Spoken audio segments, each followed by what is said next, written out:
오늘 함께 나눌 하나님 말씀은 디도서 2장 15절부터 3장 2절까지의 말씀입니다. 디도서 2장 15절부터 3장 2절까지의 말씀 찾으신 줄 알고 제가 받들어 읽겠습니다. 너는 이것을 말하고 권면하며 모든 권위로 책망하여 누구에게서든지 업신여김을 받지 말라.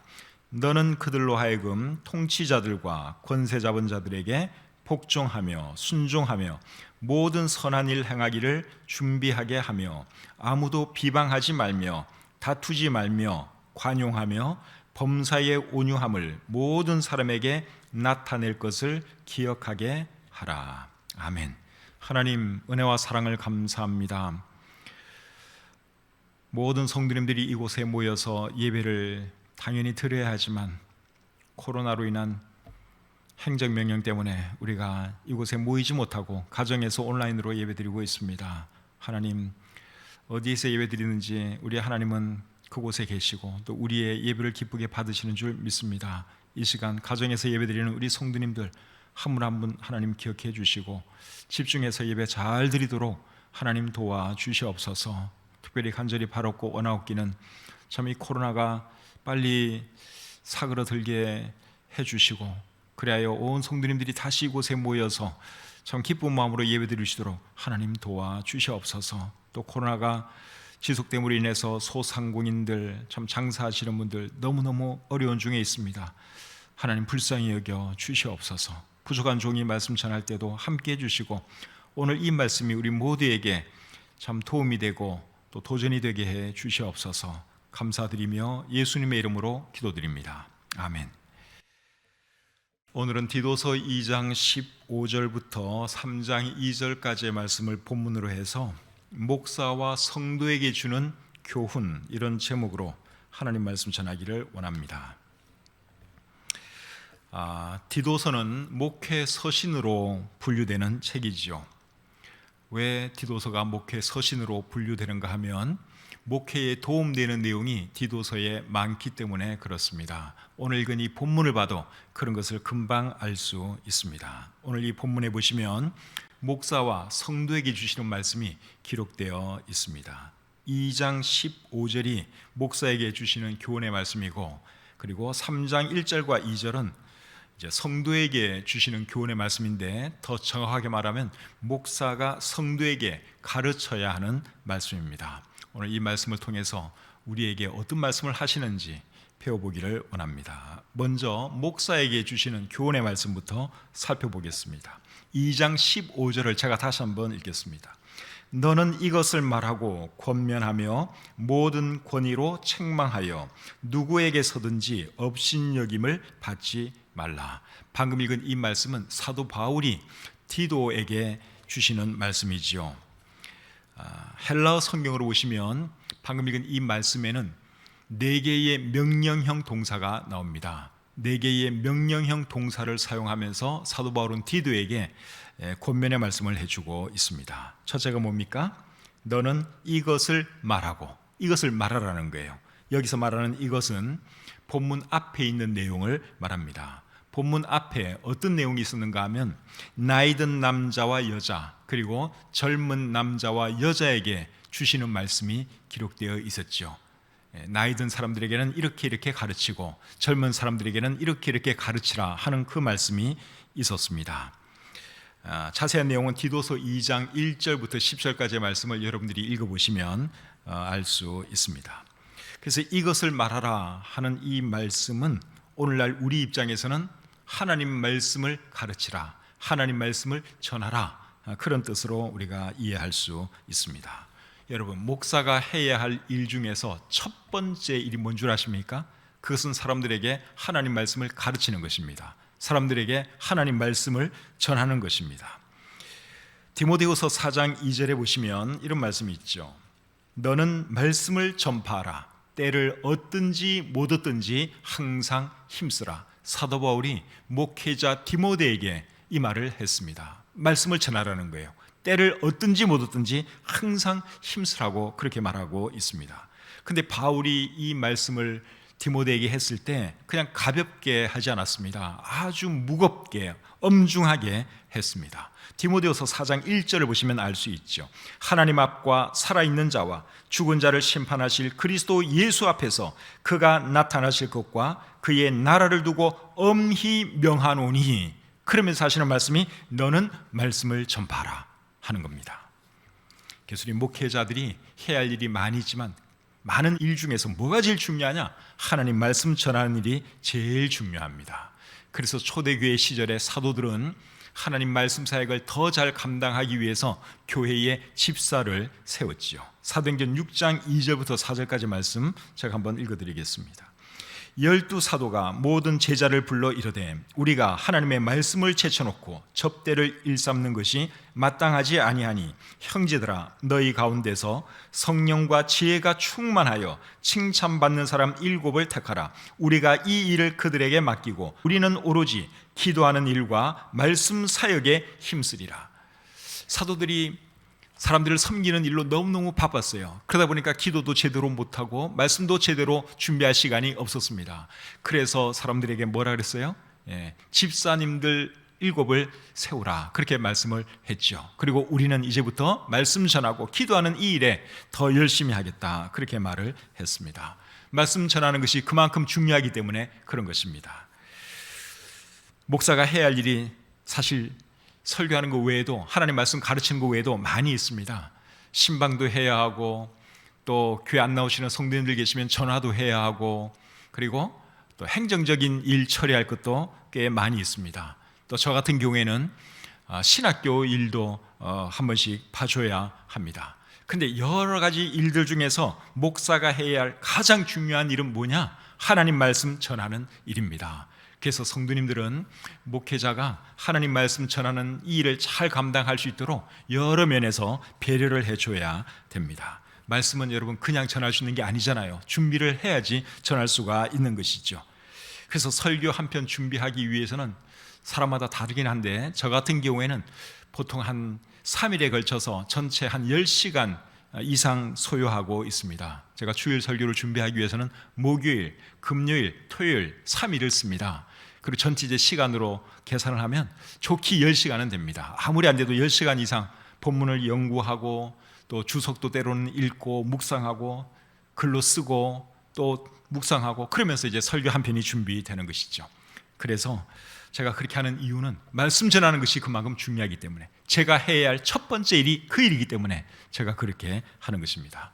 그래서 우리 성도님들이, 하여간에 목사들이, 사역자들이 하나님 말씀 잘 준비할 수 있도록 최선을 다해서 배려해 주시고, 그리고 혹 신방을 못 가는 일이 있더라도 여러분들이 양해를 해 주셔야 돼요.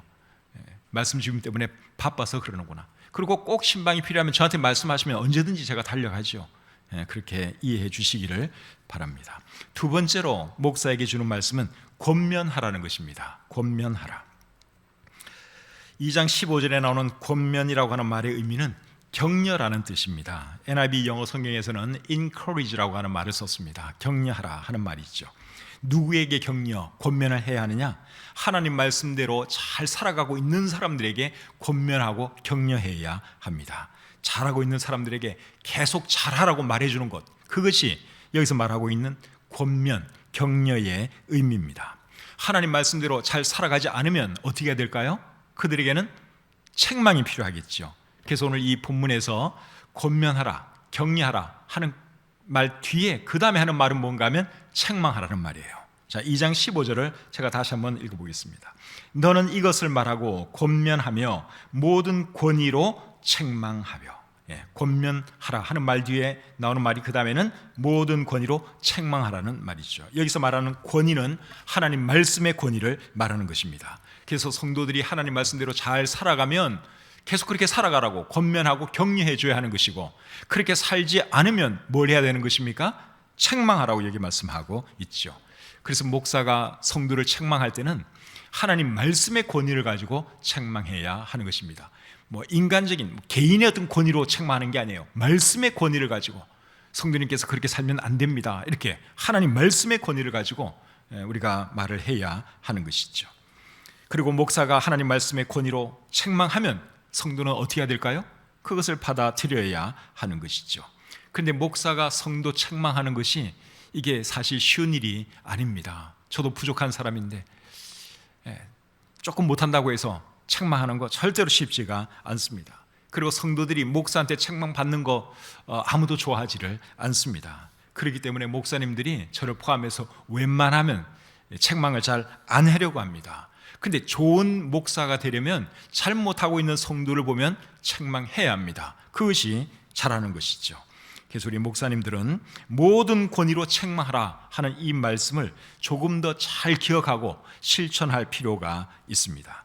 디모데후서 4장 2절에도 보시면 바울이 이런 말을 합니다. 디모데후서 4장 2절 앞부분에는 너는 말씀을 전파하라, 때를 얻든지 못 얻든지 항상 힘쓰라, 이 말씀이 있고 그 다음에 이렇게 말을 해요.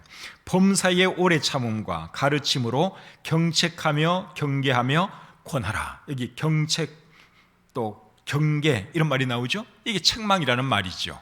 성도들이 잘하면 격려해주고 더 잘하도록 격려해주고 못하면 책망해야 하는 것입니다. 그것이 목회자가 해야 할 일이다 하는 것이죠. 네 번째로 목사가 해야 할 일이 뭔가 하면 누구에게서든지 업신여김을 받지 말라, 여기 그렇게 말씀을 하고 있습니다.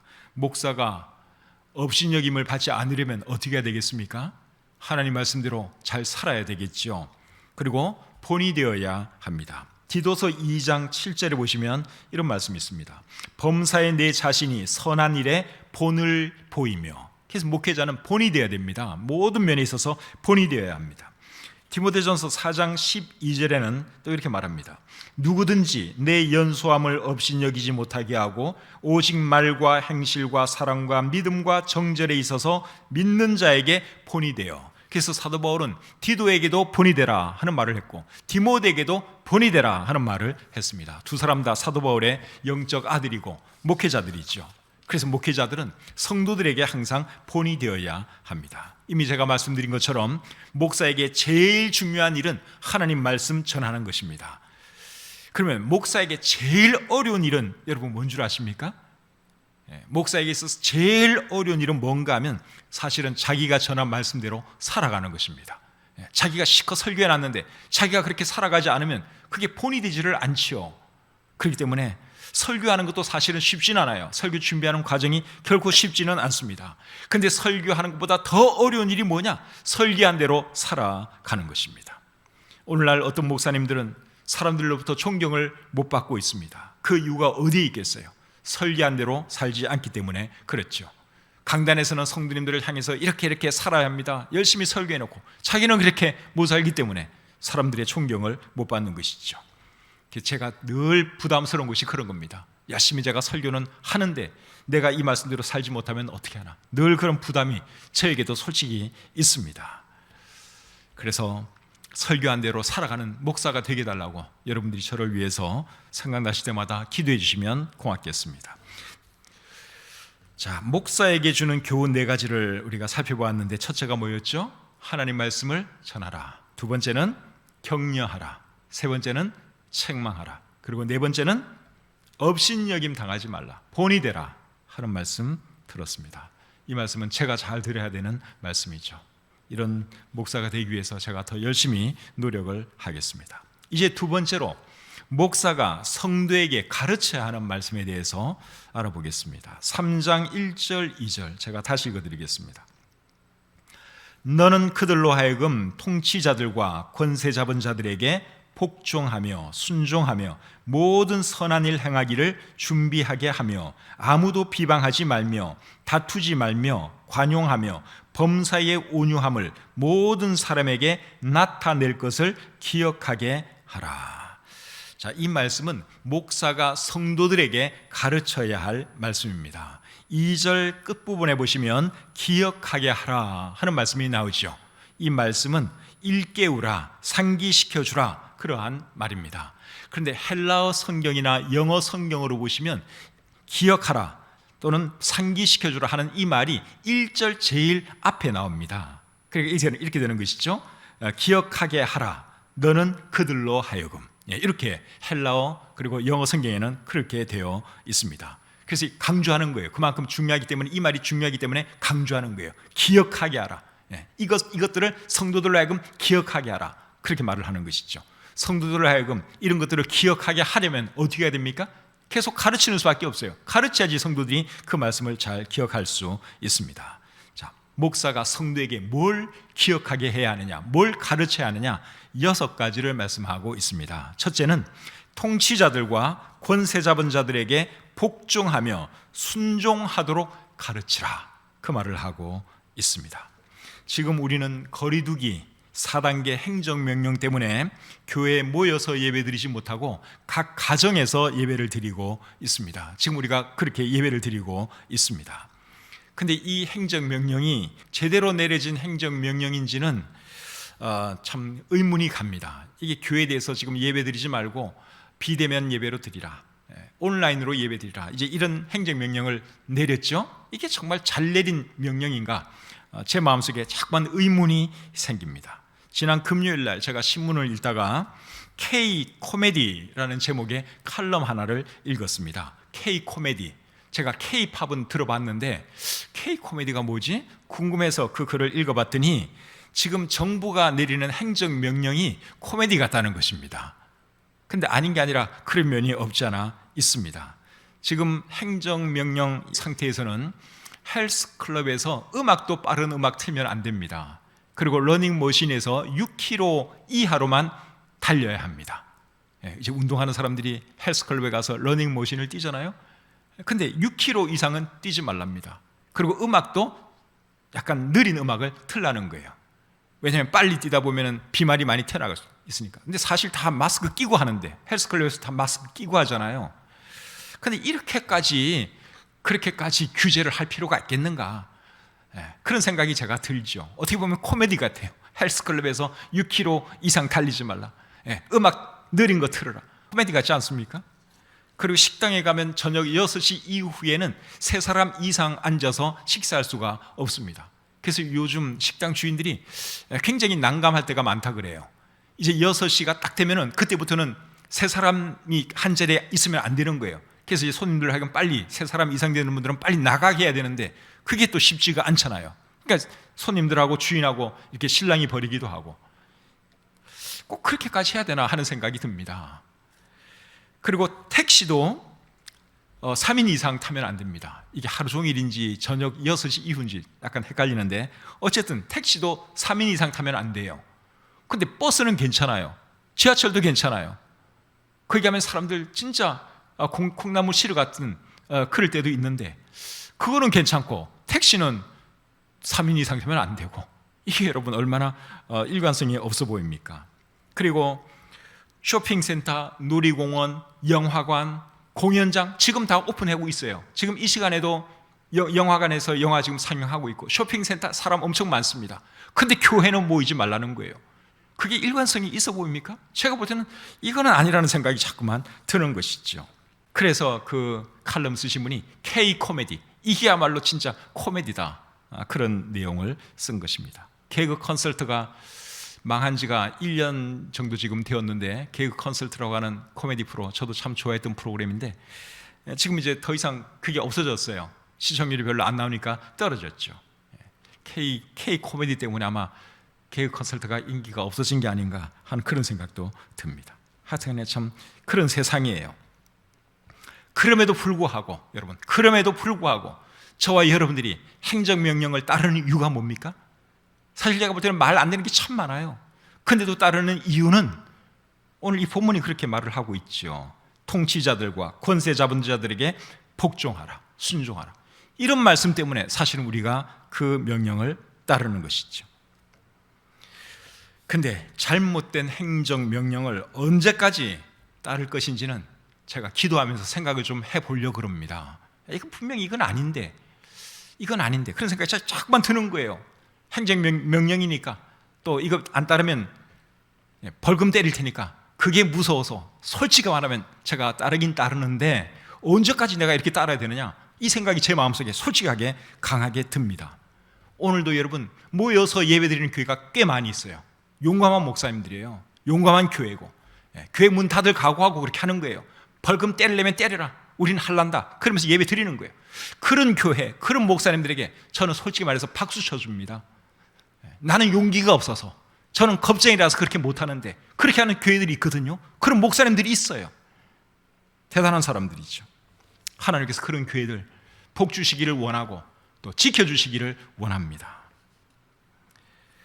근데 교회들 간에 행정명령을 따르는 교회든 따르지 않고 예배드리는 교회든 교회들 간에, 목회자들 간에 서로 비난하는 일은 없어야 합니다. 어떤 분들은 또 나름대로 성경을 보고 예배 드리는 것이 옳다고 생각을 해서 예배 드리는 것이고, 또 어떤 교회는 그래도 행정명령이니까 따라야지, 그거 생각하면서 예배 안 드리는 거예요. 예배 안 드리는 게 아니고 온라인으로 드리는 거예요. 근데 그걸 가지고 내가 옳다, 네가 틀렸다, 뭐 이런 식으로 같은 목회자들끼리 싸운다든가 같은 교회끼리 싸우면 이거는 마귀가 좋아하는 일이죠.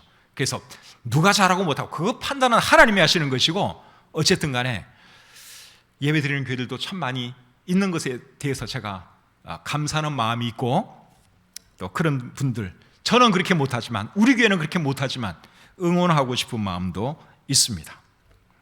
그리고 행정명령 내리는 이 정부와 또 그 책임자들을 위해서도 우리가 기도해 줘야 될 것 같아요.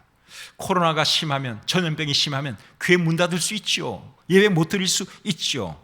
그런데 교회를 다른 곳보다 더 엄격하게 대할 필요는 없잖아요. 공정하게 대해야지. 공정하게. 누가 보더라도 참 합리적이다, 공정하다, 이 소리를 들어야 되는 것입니다. 그런데 지금 행정명령을 보면 그렇지 않은 부분이 너무 많은 거예요. 소상공인들, 장사하시는 분들, 이런 분들 일방적으로 피해 엄청 당하고 있어요. 그게 얼마나 여러분 불합리합니까?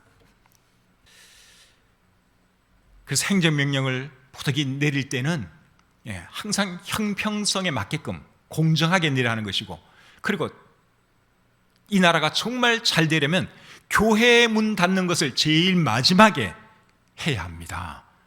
그래야지 이 나라가 복을 받습니다. 그런데 지금 현재는 교회 문을 제일 먼저 닫게 만들죠. 놀이시설, 쇼핑센터, 사람들 버글버글합니다. 그런데 교회는 안 됩니다. 통치자들과 권세 잡은 자들에게도 제가 드리고 싶은 말씀이 있습니다. 당신들을 그 자리에 세운 분은 하나님이라는 겁니다. 당신들 머리 위에 하나님이 계시다고 하는 거, 그거 절대로 잊지 마시기를 바랍니다. 로마서 13장 1절에 이런 말씀이 있죠. 각 사람은 위에 있는 권세들에게 복종하라. 권세는 하나님으로부터 나지 않음이 없나니 모든 권세는 다 하나님께서 정하신 바라. 권세자들에게 권세 주는 분이 누구십니까? 하나님이십니다. 그 다음에 4절, 그는 하나님의 사역자가 되어 내게 선을 베푸는 자니라. 그러나 네가 악을 행하거든 두려워하라. 그가 공연히 칼을 가지지 아니하였으니 곧 하나님의 사역자가 되어 악을 행하는 자에게 진노하심을 따라 보응하는 자니라. 여기 보니까 통치자들, 권세자들을 향해서 하나님의 사역자라고 말하고 있습니다. 왜냐하면 하나님의 일을 대신하는 사람들이니까 하나님의 사역자다. 그리고 사람들에게 선을 베푸는 자다, 그렇게 말씀을 하고 있죠. 그 일을 하라고, 하나님 대신 일을 하라고 하나님께서 세상의 통치자들, 권력자들을 그 자리에 세운 것입니다. 그래서 하나님의 뜻이 무엇인가, 권력자들은 그걸 생각해야 하는 것이고, 일을 할 때는 항상 하나님 기뻐하시는 그런 일을 해야 하는 것이죠. 그래서 통치자들과 권세 잡은 자들이 정말 하나님의 복을 받으려면 하나님 두려워해야 하고 하나님의 교회를 소중하게 생각해 줘야 합니다. 하나님을 두려워하지 않고 하나님의 교회를 핍박하면 어떻게 하시느냐? 하나님이 그 사람을 가만히 두지를 않습니다. 사도행전 12장 23절에 이런 말씀이 있습니다. 헤롯이 영광을 하나님께로 돌리지 아니하므로 주의 사자가 곧 친히 벌레에게 먹혀 죽으니라. 여기 나오는 이 헤롯은 헤롯 아그리파 1세예요. 사도 야고보를 죽인 사람이고 사도 베드로를 감옥에 집어넣은 사람입니다. 그런데 이 사람이 사람들로부터 인기가 좀 좋더니 사람들이 막 열광을 합니다. 막 찬양을 합니다. 그랬더니 이 헤롯이 자기가 마치 하나님이라도 된 것처럼 모든 영광을 자기가 다 받았어요. 그랬더니 하나님이 결국 어떻게 합니까? 이 사람을 죽였어요. 하나님은 살아계십니다. 하나님의 교회를 핍박하는 그런 통치자들을 하나님께서 절대로 가만히 두지 않습니다. 하나님께서 이 헤롯은 죽게 하셨지만 교회는 어떻게 되는 줄 아십니까? 그 다음 절 사도행전 12장 24절에 이렇게 말합니다. 하나님의 말씀은 흥왕하여 더하더라. 아멘. 그래서 여러분, 이 세상의 모든 통치자들 그 위에 하나님의 계승을 우리가 기억해야 하고, 통치자들이 행정명령 내릴 때 하나님 뜻에 위배되지 않도록 내려야 한다 하는 것이죠. 우리나라 대통령과 정부가 하나님 두려워하고 교회를 존중하고 교회를 선대하는 그런 정책 펼 수 있도록 우리 사랑하는 성도님들 기도해 주시면 고맙겠습니다. 자, 두 번째로 목사가 성도에게 가르쳐야 하는 것은 모든 선한 일 행하기를 준비하도록 가르쳐야 합니다. 1절 중간에 그렇게 나와 있습니다. 여러분, 하나님께서 우리를 구원해 주신 목적 중에 하나가 뭔가 하면 우리로 하여금 선한 일 하도록 하기 위해서 우리를 구원해 주셨습니다. 디도서 2장 14절에도 보시면 이렇게 기록되어 있습니다. 그가 우리를 대신하여 자신을 죽임은 모든 불법에서 우리를 속량하시고 우리를 깨끗하게 하사 선한 일을 열심히 하는 자기 백성이 되게 하려 하심이라. 하나님께서 속량해 주신 그 이유를 어떻게 설명하고 있어요? 선한 일을 열심히 하는 자기 백성이 되게 하려고 하나님께서 우리를 속량해 주셨다, 구원해 주셨다, 그렇게 말씀하고 있죠. 에베소서 2장 10절은 또 이렇게 말씀하고 있습니다. 우리는 그가 만드신 바라 그리스도 예수 안에서 선한 일을 위하여 지으심을 받은 자니 이 일은 하나님이 전에 예비하사 우리로 그 가운데서 행하게 하려 하심이니라. 우리를 하여금 선한 일 하도록 하기 위해서 하나님께서 우리를 만드셨고 지으셨고 구원해 주셨다, 그 말이죠. 그래서 우리가 하나님께서 기뻐하는 선한 일을 해야 하는데 어떤 일을 하나님께서는 기뻐하실까요? 예배드리는 일, 전도하는 일, 이런 일 하나님께서 기뻐하십니다. 그것이 우리가 할 수 있는 선한 일입니다. 가장 선한 일입니다. 구호와 봉사, 이런 것도 선한 일이죠. 그런 일도 우리 교회가 해야 하는 것이죠. 성경을 주신 목적도 여러분 뭔 줄 아십니까? 여러 가지로 설명할 수 있지만 성경을 주신 목적도 사람들로 하여금 선한 일을 하도록 하기 위해서 하나님께서 우리에게 성경을 주셨습니다. 디모데후서 3장 16절에 보시면 이렇게 말씀하고 있죠. 디모데후서 3장 16절입니다. 모든 성경은 하나님의 감동으로 된 것으로 교훈과 책망과 바르게 함과 의로 교육하기에 유익하니 이는 하나님의 사람으로 온전하게 하며 모든 선한 일을 행할 능력을 갖추게 하려 함이라. 성경에 기록된 목적이 뭐냐? 우리를 하여금 선한 일을 행할 능력을 갖추게 하도록 하기 위해서 성경이 기록되었다. 성경을 우리에게 주셨다는 것입니다. 하나님께서 우리에게 물질을 주신 이유도 무엇일까요? 선한 일을 하도록 하기 위해서 하나님께서 우리에게 물질을 주신 겁니다. 그래서 우리 하나님의 사람들은 선한 일을 하면서 살아야 합니다. 세 번째로 무엇을 가르치라고 말씀하고 있는가 하면은 아무도 비방하지 않도록 가르치라, 그 말씀하고 있습니다. 2절에 보면 아무도 비방하지 말며, 비방하는 것은 안 좋은 것이죠. 안 좋은 것인 거 알면서도 많은 사람들이 비방하면서 살아가고 있습니다. 목사로서 참 괴로울 때가 언젠가 하면 성도가 다른 성도를 비방할 때입니다. 참 괴롭습니다. 그런 거 들으면 참 괴롭습니다. 또 어떤 분들은 아예 목사에게 다른 성도를 비방합니다. 그때는 더 괴롭습니다. A 성도가 B 성도를 막 비방을 해요. 그럴 때 여러분, 목사는 누구 편을 들어야 됩니까? 비방하는 A 성도 편을 들어야 됩니까? 아니면 비방당하고 있는 B 성도 편을 들어야 됩니까?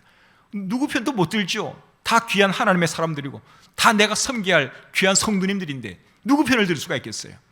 제가 우리 성도님들에게 부탁드리고 싶은 거는 제 앞에서는 절대로 다른 성도님들 비방 안 하셨으면 좋겠습니다.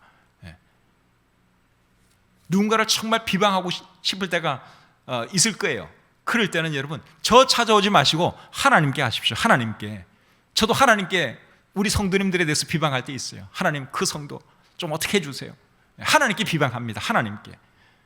저 찾아오지 마시고 다른 사람에게도 비방하지 마시고 하나님께. 여러분의 안타까운 마음, 억울한 마음 하나님께 하십시오. 누구를 욕하든지 저주라든지 하나님께 하십시오. 그렇게 하시기를 바랍니다. 네 번째로는 다투지 않도록 가르치라, 그 말을 하고 있습니다.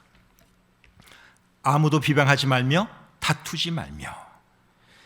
비방하는 것이 발전하면 이제 다툼이 되는 것이죠. 그런데 성도들끼리 다투면 그거 정말 목사로서 괴롭습니다.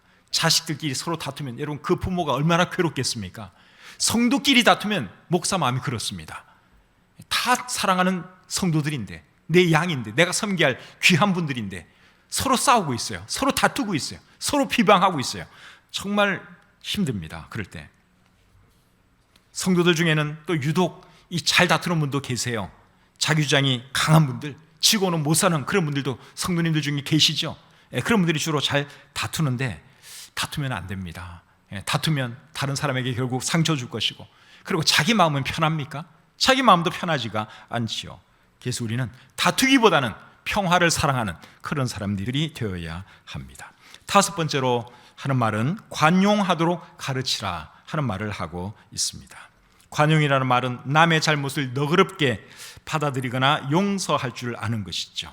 다투지 않으려면, 앞에 다투지 말라 하는 말씀을 여기 하고 있는데, 다투지 않으려면 관용할 줄 알아야 합니다. 미운 사람이 있으면 여러분, 하나님이 나에게 어떻게 대해 주시나 그거를 깊이 묵상하시기를 바랍니다. 에베소서 4장 32절에 이런 말씀이 있습니다. 에베소서 4장 32절, 서로 친절하게 하며 불쌍히 여기며 서로 용서하기를 하나님이 그리스도 안에서 너희를 용서하심과 같이 하라. 하나님께서 우리의 허물들 다 용서해 주셨잖아요. 그래서 우리도 다른 사람 용서해 줘야 됩니다. 그거 가지고 비방하거나 다투거나 그러면 안 되고 용서해 주셔야 돼요. 관용을 베풀어야 합니다. 마지막 여섯 번째로 하는 말은 범사의 온유함을 모든 사람에게 나타내도록 가르치라, 그 말을 하고 있습니다. 온유라고 하는 것은 성격이나 태도가 온화하고 부드러운 것을 말합니다. 온유한 사람은 다투지 않죠. 어떤 사람이 주로 다툽니까? 성격이 강한 사람들, 이런 사람들이 주로 다투죠. 그런데 우리 성경은 온유한 사람이 되라고 말씀하고 있습니다. 예수님도 굉장히 온유한 분이셨죠. 마태복음 11장 29절에 보시면 나는 마음이 온유하고 겸손하니 나의 멍에를 메고 내게 배우라. 예수님이 그렇게 말씀하셨습니다. 여기 온유하고 겸손한 것을 영어 성경에서는 gentle and humble 이런 단어를 쓰고 있습니다. gentle, gentleman 할 때 gentle. 그래서 우리 하나님의 사람들은 gentle한 사람들이 돼야 돼요. 온유한 사람, 부드러운 사람, 그런 사람이 되어야 할 줄 믿습니다. 오늘 이 본문을 통해서 목사에게 주는 교훈의 말씀은 뭐고, 또 성도에게 주는 교훈의 말씀은 뭔가 하는 것을 우리가 배웠습니다. 오늘 이 말씀 잘 기억하시고 실천하셔서 저는 더 좋은 목사가 되고 우리 성도님들은 더 좋은 성도님들이 되시기를 우리 주님의 이름으로 축복합니다. 하나님 감사합니다. 부족한 종이 하나님 말씀 가르쳤습니다. 제 자신을 돌아보건대 너무너무 부족한 것이 많습니다. 그래도 하나님께서 말씀 전하라 하셨으니 이렇게 말씀 전합니다. 하나님, 우리 성도님들이 늘 말씀 앞에 참 순종하는 그러한 삶 살아가게 도와주시고 하나님 기뻐하는 그러한 삶 살아가게 해 주시옵소서. 혹시 부족한 종이 제대로 가르치지 못한 것 있으면 용서해 주시고, 또 우리 성도님들이 잘 또 가려서 들으시도록 도와주시고 이해할 수 있도록 하나님 도와주시옵소서. 주신 말씀을 감사드리며 예수님의 이름으로 기도드립니다. 아멘.